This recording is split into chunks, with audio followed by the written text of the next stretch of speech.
Welcome to the Leadership Spill Sessions, where we tackle real workplace questions with expert insights, practical strategies, and honest conversations.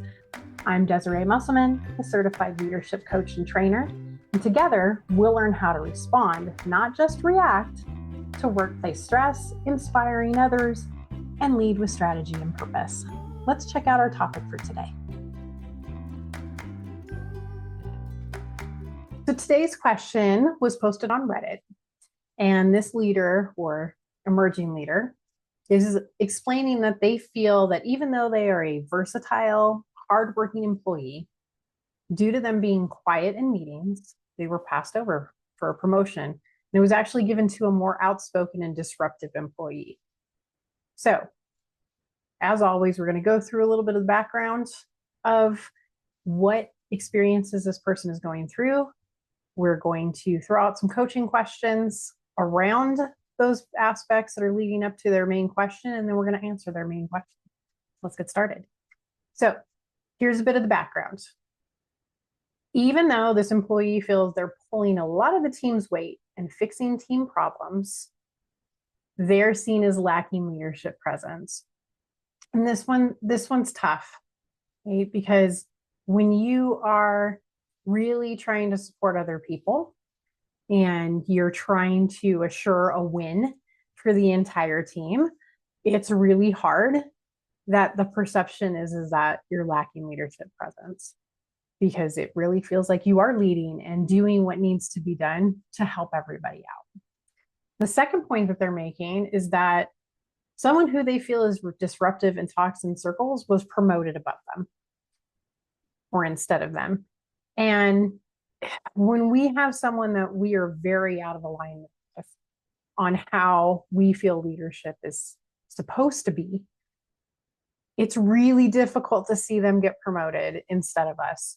And it's going to happen. It happens throughout all of our careers. And it'll happen to us at a certain point that somebody that you feel does not deserve to be promoted or does not display leadership qualities is promoted. It's really hard to see that happen.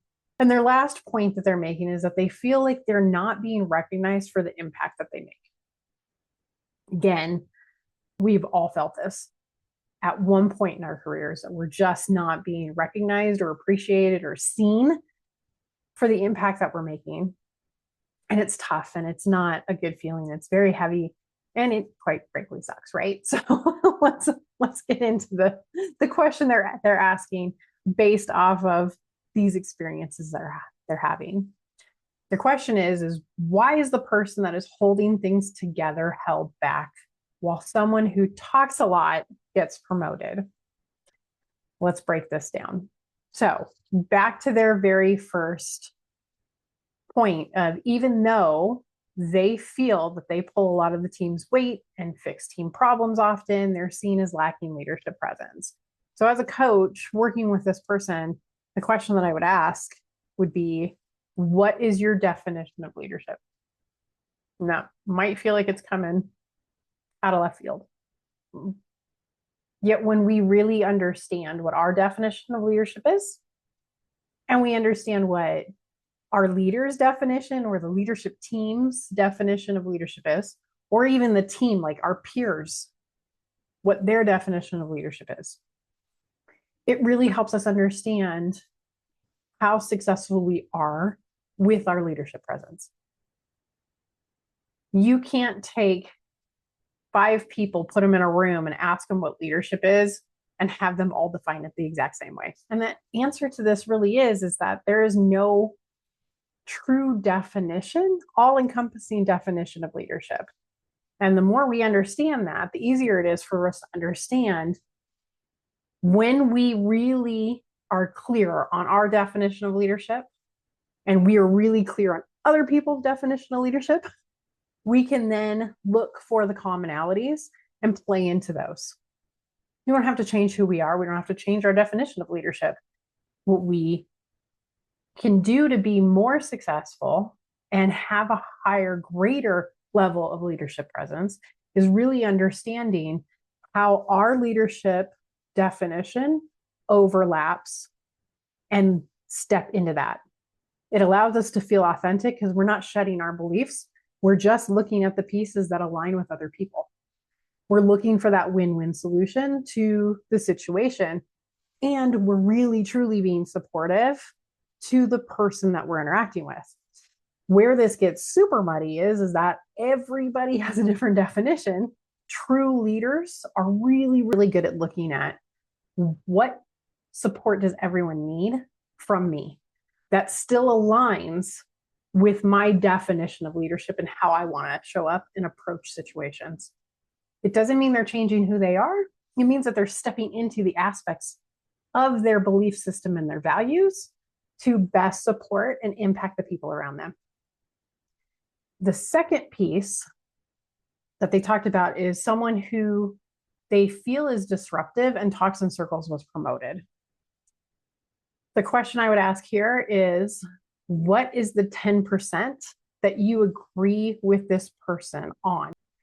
And the reason I ask this question of clients, it's because we have a tendency when we feel, for lack of a better word at the moment, threatened or pushed back or out of alignment with somebody else.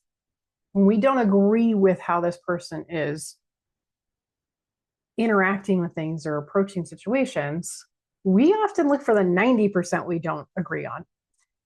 And while it may help us feel safe and secure that our beliefs are right, and it may make us feel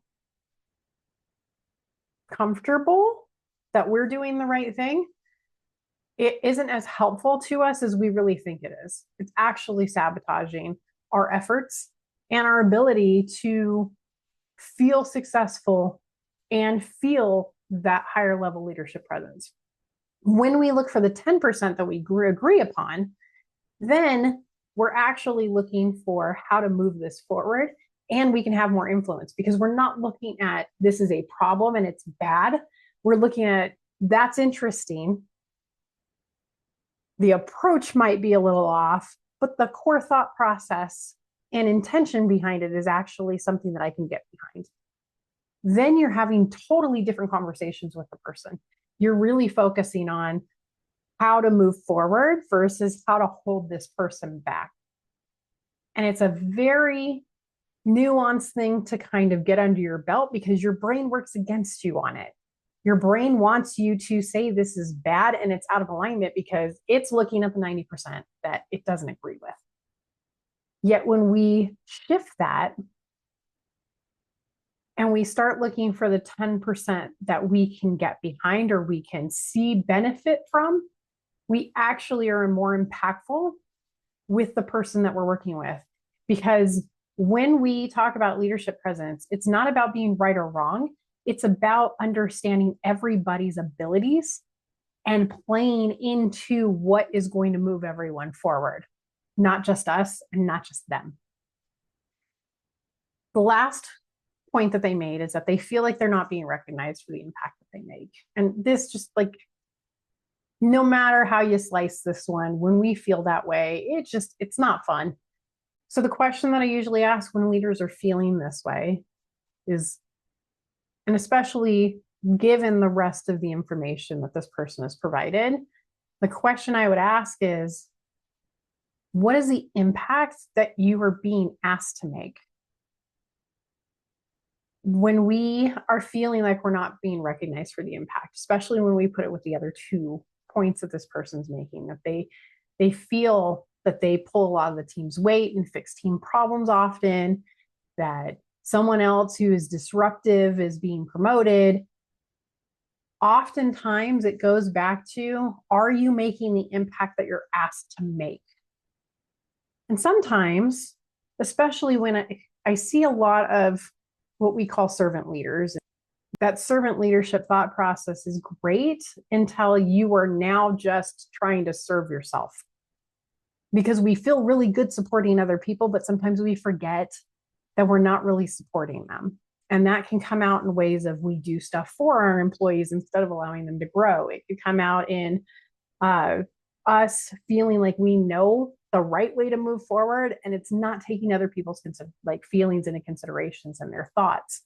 And it's not always the best way, but we feel like we know the best way to move forward, so therefore we act on it.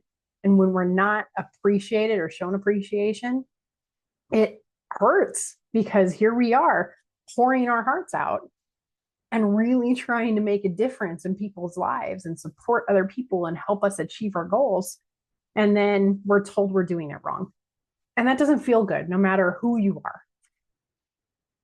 So really understanding what is the impact that you're being asked to make and how it aligns with your goals and your values and your belief system will shed a lot of that weight of you feeling you have to pull everybody's weight and fix problems.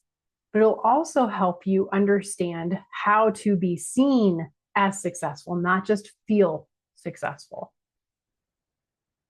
So to answer their question, going back to that, why is the person that is holding things together held back while someone who talks a lot gets promoted? The question I would ask this person is what expectations does upper leadership have for their management team? Let me tell you where I'm going with that.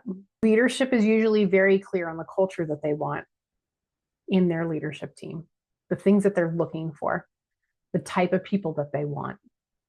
And it doesn't mean that people that don't have those abilities or have that style are bad leaders. It just means that in the culture for that company, it does not fit in.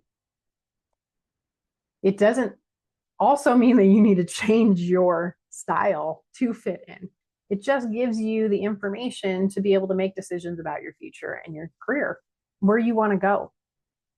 And it's really frustrating to see other people promoted or given more money than you or accolades or any of those things when you are working really hard and you just don't fit into the culture.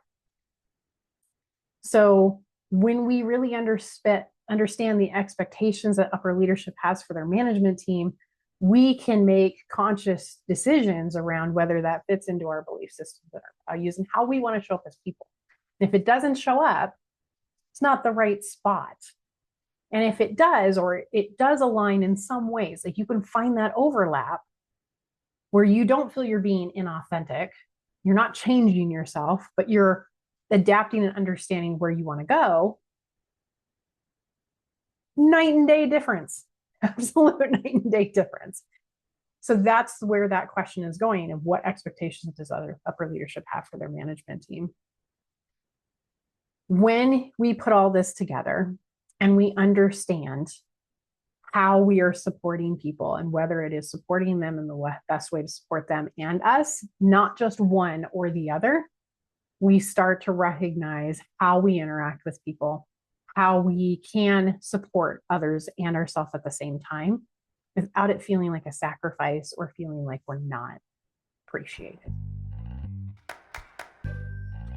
Thanks for exploring this topic with us today. If you like the discussion, tap the like and don't forget to hit that subscribe button for more discussions and questions to help you find your unique leadership style and voice.